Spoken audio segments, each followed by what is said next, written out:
They told you family was sacred, that blood was thicker than water, that loyalty meant sacrifice, even when that sacrifice bled you dry. But no one ever told you what happens when family becomes the thief, when love becomes leverage, when the word home turns into the first battlefield you ever lose. There's a silence most men never recover from. The silence that follows betrayal by the people who raised you. It doesn't scream, it hums, low and cold, beneath your ribs, reshaping how you see everything that comes after. You start realizing that every favor, every guilt-drenched hug, was part of a currency you didn't agree to trade in. And one day you finally say no. Avery Martin did. She had spent her life mastering restraint, a woman who learned to earn respect, not demand it.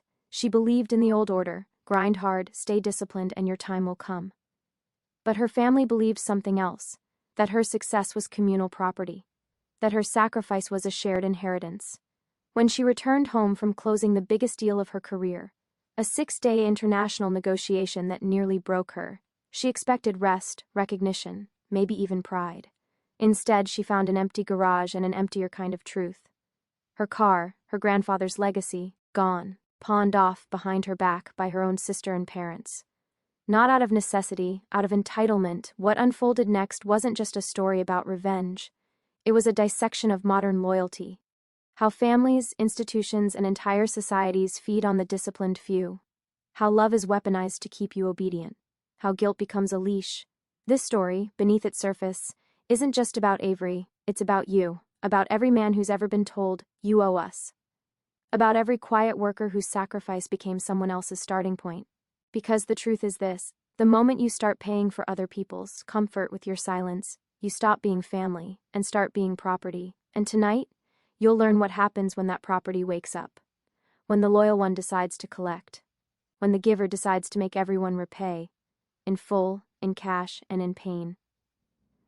Welcome to the real meaning of family first. The first thing Avery noticed wasn't the missing car. It was the quiet. That kind of quiet that only follows betrayal, too clean, too staged. The garage smelled faintly of gasoline and dust, like something sacred had been erased but not forgotten. Her father's old toolbox still sat in the corner, untouched. The tire marks on the concrete were still fresh. When she stepped inside the house, her mother looked up with a smile too deliberate. Her sister, Betrayal, sat on the couch wearing a silk robe, Avery's gift from Milan, sipping coffee as if nothing was wrong. The air carried that strange, guilty sweetness only families can fake. Then her mother said it. "We sold the car, honey." Those 5 words didn't land like news. They landed like a confession rehearsed too long. "It was just sitting there," her father added. "Brielle needed help with her wedding. Family comes first, right?"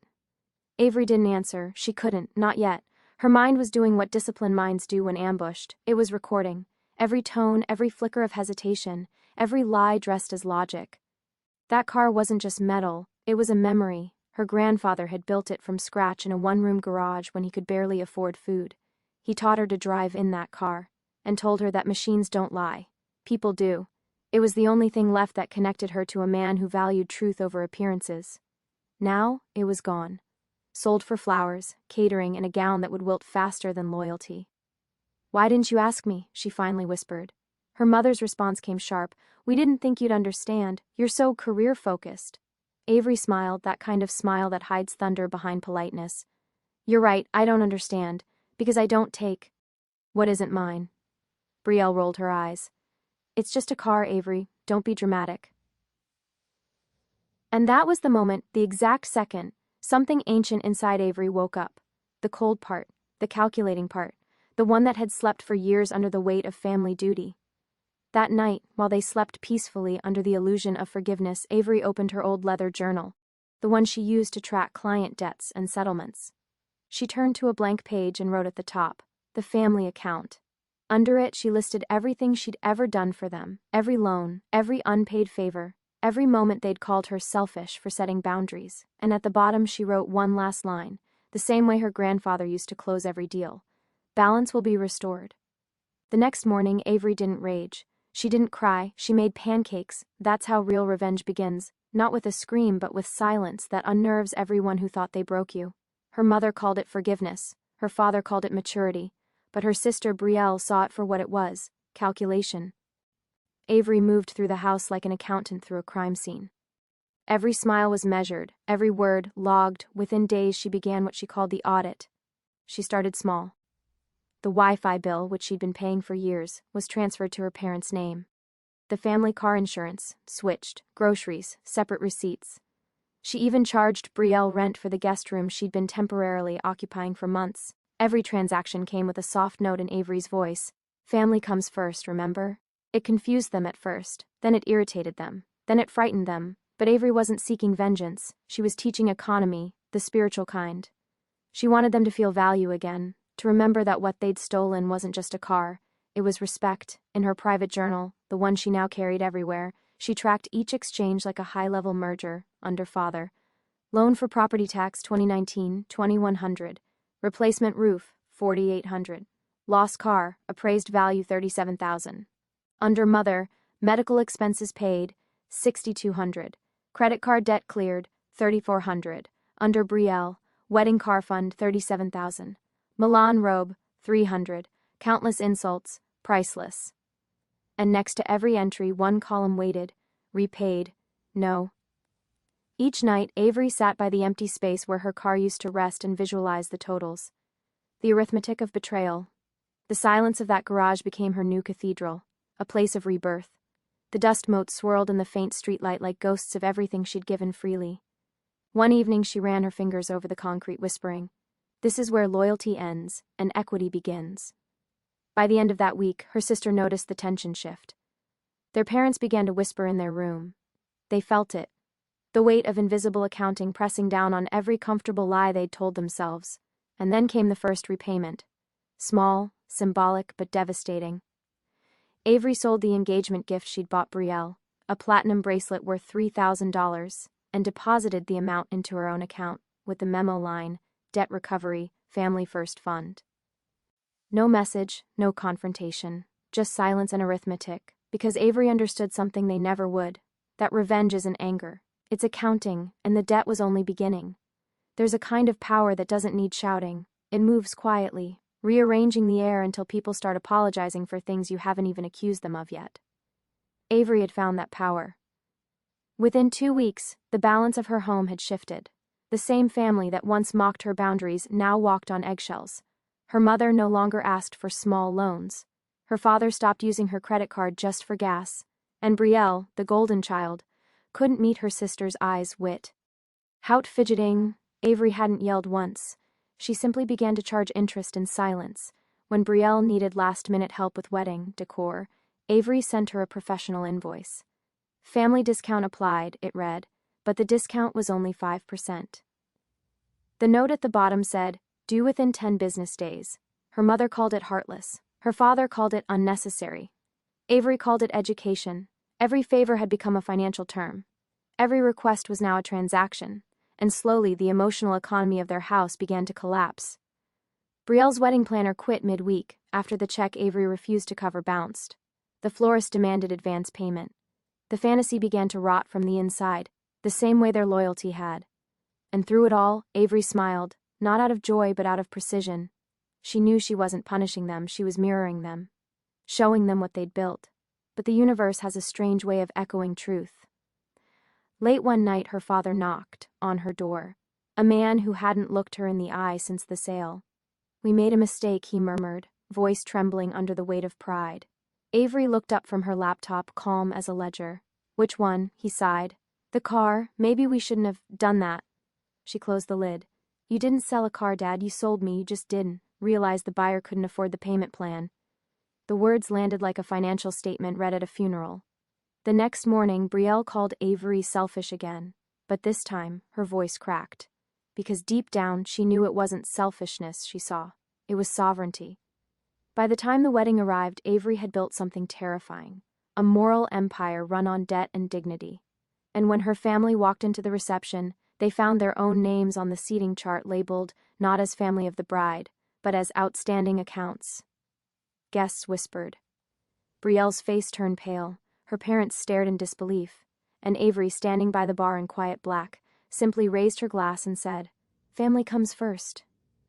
The crowd laughed, thinking it was a joke, but her family didn't. They knew because every smile that night came with an invisible invoice, and she was just getting started. Weddings are supposed to be sacred, the joining of souls, the start of legacy. But this one felt more like a transaction, and Avery made sure everyone felt the price. The reception hall shimmered under chandeliers that cost more than Brielle's first car. Every corner screamed luxury, but Avery saw only debt. Every light bulb flickered like an unpaid bill. Every flower petal smelled like hypocrisy. When she entered, heads turned. She wasn't dressed like family, she was dressed like consequence. Sleek black silk, diamond cuffs, no smile. Her presence split the room in half.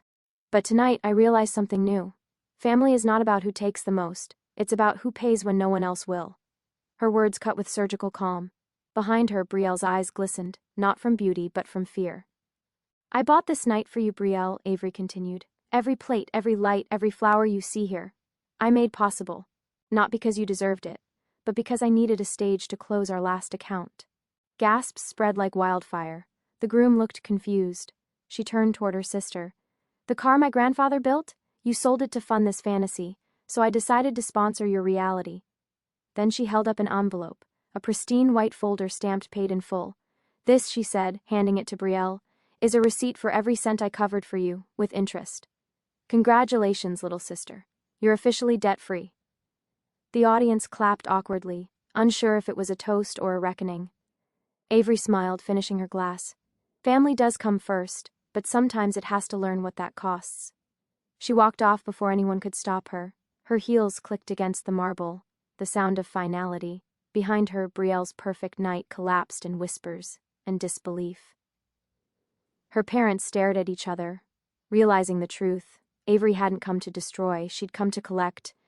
And as the music faded, a new silence filled the room, the silence of debt finally paid. The morning after the wedding didn't begin with sunlight. It began with silence, the kind that feels like a punishment. The once bustling family home stood still, heavy with unspoken truths. Brielle's phone had stopped buzzing hours ago. Friends who once flooded her feed with congratulations had gone quiet. The video of Avery's speech was already circulating among relatives, half of them calling it iconic, the other half whispering insane. But the truth? It wasn't madness. It was math. Avery sat in her apartment miles away, sipping black coffee in peace. For the first time in years she felt balanced, not triumphant, just settled. She had repaid betrayal with arithmetic precision, and the silence in her chest was proof that something had finally aligned. Her phone buzzed, unknown number. She didn't answer. Then again. Finally, a message appeared. Dad, we need to talk. She stared at it for a long time before replying. About what? Finances or feelings? He didn't respond. That week, cracks began to show in the family's facade. Her mother stopped going to her church group. Too many questions. Her father's business partner withdrew from a joint deal after seeing Avery's speech online. Even Brielle's new husband started asking questions about the missing car story. The empire of denial was collapsing. Not because Avery attacked it, but because she stopped protecting it. Meanwhile, Avery was thriving quietly. Her work had never been sharper, her focus crystalline. The discipline she once wasted on pleasing others now built something unshakable. Her own independence. But every night, when she looked at the spot on her apartment wall where a photo of her family used to hang, she felt something more complex than victory. It wasn't joy. It wasn't regret either. It was clarity. Because deep down she realized something brutal. They didn't just sell her car. They sold their access to her. And that transaction could never be undone. One evening, a knock echoed at her door. She opened it to find Brielle, no makeup, no pretense, eyes swollen from sleepless nights. I didn't come to apologize, Brielle whispered. I came to understand. Avery studied her in silence. For the first time, her sister looked small. Not in stature, but in certainty. You wanted me to feel guilty, Brielle continued, but I don't, I just feel nothing. Is that what you wanted? Avery shook her head. No, I wanted you to feel value. Guilt fades, but value stays. When you finally earn something on your own, you'll know what you sold. Brielle's lips trembled. You sound just like Grandpa. That was the first true thing she'd said in years. When the door closed, Avery exhaled. Long, steady, final. She didn't hate them anymore. Hatred was still emotional, and she'd moved past emotion. What remained was a principle, a law of energy, of exchange. In the book of blood and loyalty, everything is borrowed. Everything returns, and Avery had just balanced the last page. Weeks passed. The chaos died down, but not the silence. Families rebuild in whispers, never in apologies. Avery knew that. Still, some nights she caught herself staring out the window, wondering if closure was a real thing, or just a word people used to decorate the pain they refused to revisit. Then, one cold Saturday morning, an email arrived, subject line, inquiry about vehicle registration, 1968 black Mustang. Her breath caught. That was it, her grandfather's car, the one they sold, the one she'd sworn was gone forever. The message came from a restoration garage 3 towns over. A man named Derek had recently bought the car as is from an auction, only to find her grandfather's name etched into a brass plate behind the glove compartment. Her contact information had been on an old insurance file tucked beneath the seat. Avery sat frozen, her coffee going cold. For a long time she didn't move. She just read the message again and again, because something inside her, something mechanical and ancient, began to hum. She drove to the address that afternoon. The sky was low and gray, the kind of weather that hides emotion under thunder. When she arrived, she saw it. Covered in dust, stripped of shine, but unmistakably alive, her fingers trembled as she ran them across the hood. The same steel her grandfather had welded with his bare hands, the same car that carried his scent, his grit, his silence. Derek wiped his hands on a rag. "Didn't know this beauty had family history," he said softly. "Thought you'd want to see her before I list her again."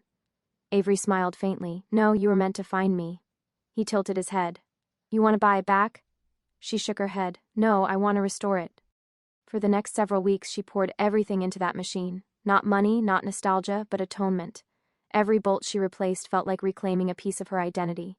Every polished panel whispered back the years she'd spent serving others. And one night, when the last screw was tightened, she sat behind the wheel and turned the ignition. The engine roared like something resurrected. Not loud. Powerful. Controlled. Free. Tears stung her eyes. She whispered to the empty seat beside her. "You told me machines don't lie. You were right, people sold you, but truth doesn't rust." For the first time in years, Avery drove with no destination, just road, wind, and the hum of redemption. At a stoplight, she glanced in the rearview mirror, her reflection steady, composed. Behind her, a ghost of the girl who once believed in unconditional love faded into the dust. This wasn't revenge anymore. It was restoration, of steel, of lineage, of self. And as she pressed the accelerator, the car responded like it had been waiting all along. In that moment, Avery realized something her family never could. Forgiveness isn't softness. It's reclamation. It's taking back what the world thought it could keep. The machine didn't just return to her, it became her. The first time Avery's family saw the car again, they froze. It was a Sunday afternoon, soft light spilling across the old driveway like a faded photograph. Her father stood on the porch, watering plants that hadn't bloomed in weeks. Her mother was sweeping the steps. And Brielle, stripped of wedding glamour, now quiet, smaller, sat scrolling through her phone, pretending not to care. Then they heard it. That sound, that deep, rhythmic growl of an engine that carried memory in its too. Nay. The sound of their past roaring back to life. When the black Mustang turned into the street, sunlight caught its polished chrome, reflecting fire into their eyes. Avery parked it where it used to stand years ago. The same concrete her father had once declared too valuable for sentiment. She stepped out in silence. No music, no anger, just presence. The kind of stillness that makes people confront what they buried. Her father spoke first, his voice cracking. "You got it back?" Avery nodded, running her fingers along the hood. It was never really gone, it was just waiting for someone who remembered what it meant. Her mother's eyes filled with tears. "Avery, we didn't think," Avery interrupted, gently. "I know." Brielle stood slowly. "You rebuilt it?" "No," Avery said. "I rebuilt me, the car was just the blueprint." The silence stretched until it became unbearable. Then softly her father whispered, "You're not coming back, are you?" Avery looked at him, the man who had taught her discipline but not empathy, obedience but not justice. "No," she said quietly, "but I'll visit, not as your daughter who owes you anything, as the woman who finally balanced her own books." Her mother wept. Brielle turned away. Avery didn't move. She wasn't cruel, she was complete. Then, as if pulled by gravity, her father stepped closer, touching the car's hood like he might understand it now. "Your grandfather would be proud," he murmured. Avery looked up, her expression unreadable. "He'd be proud that I stopped mistaking love for servitude." A bird landed on the fence nearby, its cry sharp, fleeting, like a signature at the end of a chapter. Avery reached into her jacket and handed her father a white envelope. Inside was a check, the full amount the car had been sold for, plus interest. "I'm repaying the sale," she said. "It's symbolic. Consider it, reverse inheritance. I'm giving back what was taken, not because I owe you, but because I'm done carrying the debt." Her father stared at it, hands trembling. Her mother whispered, "You don't have to." "Yes," Avery said, eyes cold but kind, "I do. That's how balance works." She turned, walked to the car, and paused at the driver's seat. "Family comes first," she said softly, "but only when it's earned." Then she drove away, slow, steady, the sound of justice humming beneath her. Her parents stood in the driveway long after the car disappeared from sight, not because they missed her, but because for the first time they saw themselves in the reflection of something they could never rebuild. That night, Avery didn't sleep. She sat in her apartment, high above the city, lights flickering like distant promises, staring at the reflection of the Mustang parked below. Its chrome gleamed under the street lamp, but her eyes weren't on the car. They were on her own hands, the same hands that once built, held, gave, signed, and forgave too easily. She thought about what it really meant: debt, not just financial, emotional, familial, spiritual, the kind of invisible chain people wear without realizing it, forged by phrases like "you owe us, we're family," "after all we've done for you." Every culture teaches it differently, but the system is the same. The obedient become resources, and the takers call it love. Parents call it tradition, institutions call it duty, society calls it morality. But underneath every version of the story lies one principle: control. Avery smiled bitterly. "Family first," she whispered, echoing the words that had once silenced her. But what if family was never meant to come first? What if truth was? What if the real betrayal was never disobedience but blindness? She thought of her grandfather again, how he built his empire with hands that bled, how he left her that car not as a toy, but as a test. "Learn what it costs to keep something sacred," he'd told her once. Now she understood. Keeping something sacred meant defending it, even from those closest to you, especially from them. Her mind drifted into darker clarity. Maybe the reason the world stays broken is because the strongest are conditioned to repair, not to rebel. The fixers, the givers, the quiet ones, they keep patching the very systems that exploit them. They keep forgiving because that's how they were trained to love. But love without boundaries isn't love, it's consumption. And that was Avery's revelation: you don't escape debt by paying it off. You escape it by redefining what you owe. She owed her family understanding, not access. She owed her past respect, not return. And she owed herself everything. The city outside whispered like a confession booth: engines, wind, distant thunder. Somewhere deep in the sound she could almost hear her grandfather's voice again. "You passed the test." She closed her eyes, whispering to herself, "Never again will I serve the ungrateful." Then she did something symbolic. She opened her ledger, the one she used to track every project, every deal, and on the final page she wrote 3 words in bold black ink: "Debt, paid, lesson, permanent." For the first time she didn't feel powerful. She felt clean. The world has a strange way of circling back once you detach from it. Months after Avery walked away, after the echo of engines and unfinished apologies had faded, Brielle reached out. Not for money, not for help, but for mercy. She had lost everything she thought made her superior. Her husband's company had gone bankrupt, her friends had drifted, and the same family that once worshipped her charm now avoided her silence. The pedestal had crumbled, and when it did, there was only one person she thought of: Avery. She showed up one morning, unannounced, at Avery's office. A high-rise suite carved from glass and intention. Brielle hesitated in the doorway, her reflection fracturing in the polished marble floor. Avery didn't look up immediately. She was reviewing contracts, the quiet hum of control surrounding her. When she finally spoke, her voice was steady. "You're here." Brielle nodded, whispering, "I didn't know where else to go." Avery gestured to the chair across from her. "Sit." It wasn't cruelty, it was command. The kind that comes from a woman who rebuilt herself from ash and proof. For a long time, neither spoke. Then Brielle finally exhaled the words that had haunted her for months. "I was wrong." Avery raised an eyebrow. "About what?" "Everything," Brielle said, voice trembling. "About what you owed. About what love means. I thought taking from you would make me feel closer. Instead, it hollowed me out." Avery leaned back, studying her sister, not as an enemy, but as a mirror reflecting the version of herself that once confused guilt for kindness. "Do you want forgiveness?" Avery asked, Brielle's eyes filled. "No, just understanding." Avery smiled faintly. "Then you're closer than you think." She stood, walked to the window and looked out over the skyline. Forgiveness isn't a return to what was, it's the freedom to not be ruled by it anymore. Brielle blinked. So, you don't hate me? I don't have the energy to hate, Avery said quietly. I spent too many years burning myself to keep others warm. There was a stillness then, a sacred pause that felt like the space between past and future. Avery turned, meeting her sister's gaze. If you want to rebuild, do it. But don't do it for me. Do it because you finally understand what integrity costs. Brielle nodded, whispering, I will.